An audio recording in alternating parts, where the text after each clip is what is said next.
Assalamualaikum warahmatullahi wabarakatuh. Pada zaman Fir'aun telah terjadi pembunuhan terhadap bayi laki-laki dari kalangan Bani Israel secara semena-mena. Ketika itu, yang selamat bukan hanya bayi Musa alaihissalam, tetapi juga bayi Samiri yang diselamatkan langsung oleh malaikat Jibril alaihissalam. Untuk kisah bayi Musa telah kami bahas secara terperinci pada video kisah tongkat Nabi Musa alaihissalam sebelumnya. Bagi Anda yang belum menonton videonya, silahkan tonton pada link yang telah kami sarankan di atas atau pada link yang telah kami cantumkan di deskripsi. Bayi Musa dan bayi Samiri hidup pada zaman yang sama, yaitu pada zaman ketakutan kepada penguasa zalim yaitu Fir'aun. Namun Allah selamatkan keduanya sebagai bukti kekuasaan Allah Subhanahu wa Ta'ala. Allah selamatkan bayi Musa dengan dihanyutkan di sungai Nil, lalu ditemukan oleh istri Fir'aun dan dibesarkan di kerajaannya. Tapi anehnya, bayi Musa alaihissalam tersebut tidak lantas menjadi Fir'aun. Dia malah menjadi seorang nabi yang memberi peringatan keras kepada Fir'aun. Beda halnya dengan bayi Samiri. Allah selamatkan dia dengan mengirim malaikat Jibril alaihissalam ketika ibunya meninggalkannya begitu saja di sebuah gua dikarenakan takut akan dibunuh oleh tentara Fir'aun. Bayi Samiri tersebut diasuh langsung oleh malaikat Jibril alaihissalam hingga dia beranjak remaja dan kembali kepada kaumnya. Pada saat Samiri diasuh oleh malaikat Jibril, Samiri diajarkan berbagai ilmu pengetahuan dan ilmu agama, termasuk cara mentauhidkan Allah. Samiri kecil juga memiliki kecerdasan yang luar biasa. Dia mampu mempelajari segala sesuatu dengan baik dan cepat. Allah lalu membebaskan Samiri untuk memilih jalan hidupnya sendiri. Kecerdasan Samiri ini tidak serta-merta membuatnya taat kepada Allah dan menjadikannya orang yang soleh. Hatinya malah cenderung kepada berhala. Ketika dia berbaur bersama kaumnya yang menyembah berhala, dia seolah-olah tidak pernah diasuh dan diajarkan apa-apa oleh malaikat Jibril alaihissalam. Dia melupakan cara mentauhidkan Allah. Dengan kecerdasannya, dia malah ikut membuat berhala dan menyembahnya. Sejak saat itu, kecintaannya terhadap berhala sangat besar. Menurut Muhammad ibnu Ishaq, penyusun kitab Sirat Ar-Rasulullah, meriwayatkan kisah dari Ibnu Abbas mengatakan bahwa Samiri adalah seorang penduduk Bajarman dan dia berasal dari kaum penyembah berhala. Dalam dirinya telah tertanam kecintaan kepada berhala patung anak sapi. Samiri menampakkan dirinya adalah pengikut Musa di hadapan Bani Israel, namun hatinya bergejolak dengan kepercayaan nenek moyangnya.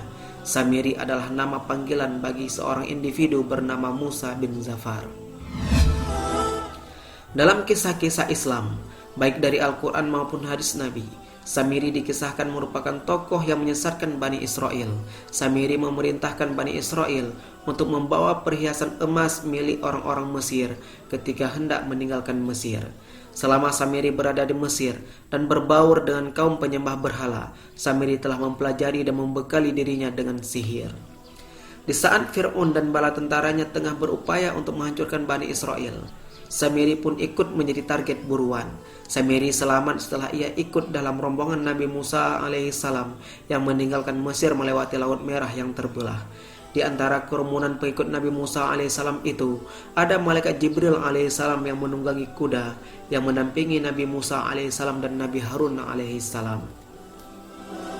Sebagian ulama menyebutkan bahwa setiap bekas kaki kuda malaikat Jibril alaihissalam yang ditungganginya, maka bekas kaki kuda itu menjadi subur dan ditumbuhi rerumputan. Samiri yang dahulu pernah dirawat oleh malaikat Jibril alaihissalam pun mengenalinya dan menyadari hal tersebut. Samiri lantas memungut tanah bekas tapak kuda yang ditunggangi oleh malaikat Jibril itu dan menyimpannya.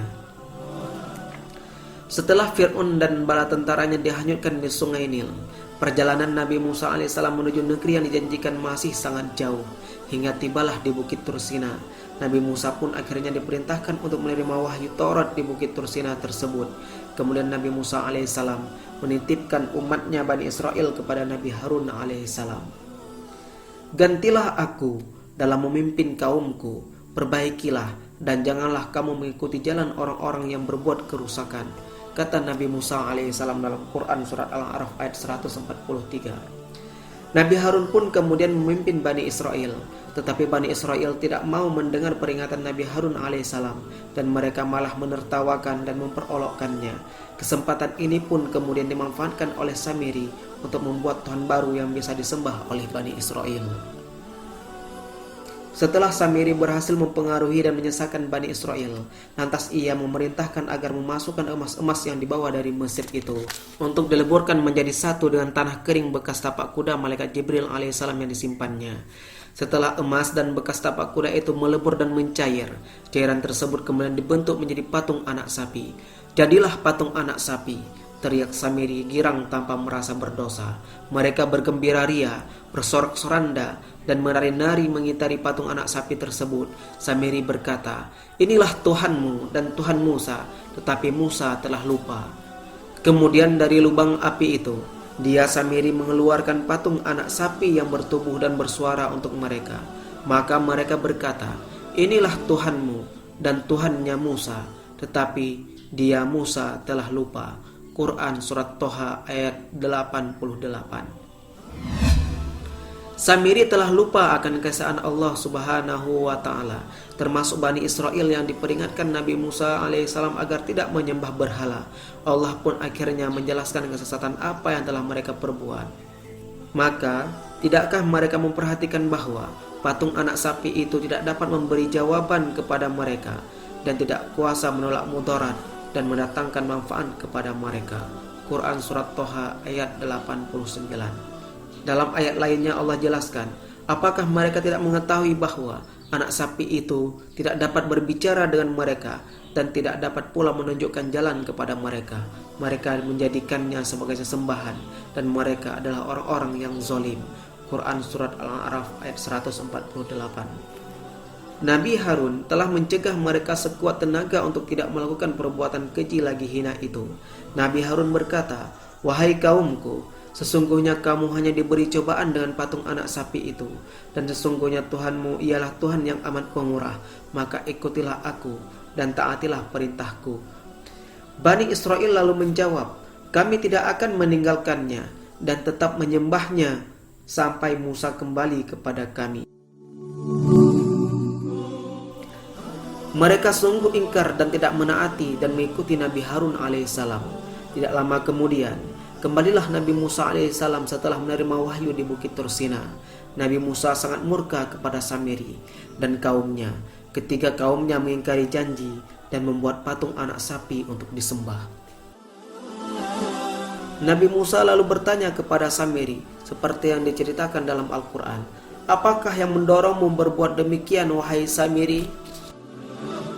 Samiri menjawab, "Aku mengetahui sesuatu yang mereka tidak mengetahuinya.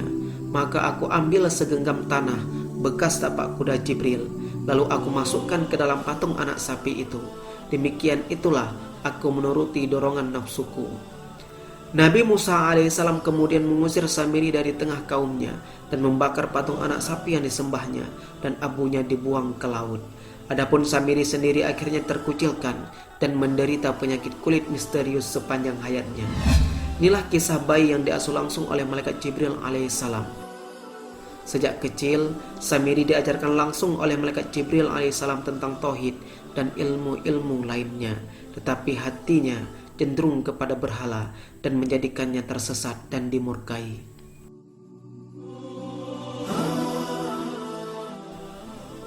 Dari kisah ini dapat diambil kesimpulan bahwa anak yang hidup dalam kegelapan belum tentu dia juga mengikuti kegelapan tersebut. Begitu juga anak yang hidup dalam cahaya belum tentu akan mengikuti cahaya tersebut. Untuk itu, marilah kita perbaiki amaliyah kita, rawatlah hati kita agar kita tidak terlalu jauh tersesat. Di samping itu, kecintaan kita terhadap sesuatu akan mempengaruhi perilaku kita. Kecintaan kita terhadap perkara yang salah akan membawa hati dan pikiran kita ke perkara yang salah tersebut, walaupun kita sedang berada di antara orang-orang yang beriman dan benar. Cukuplah kisah ini dialami oleh Samiri atau Musa bin Zafar pada masa Nabi Musa alaihissalam. Semoga bermanfaat. Wallahu a'lam bishawab.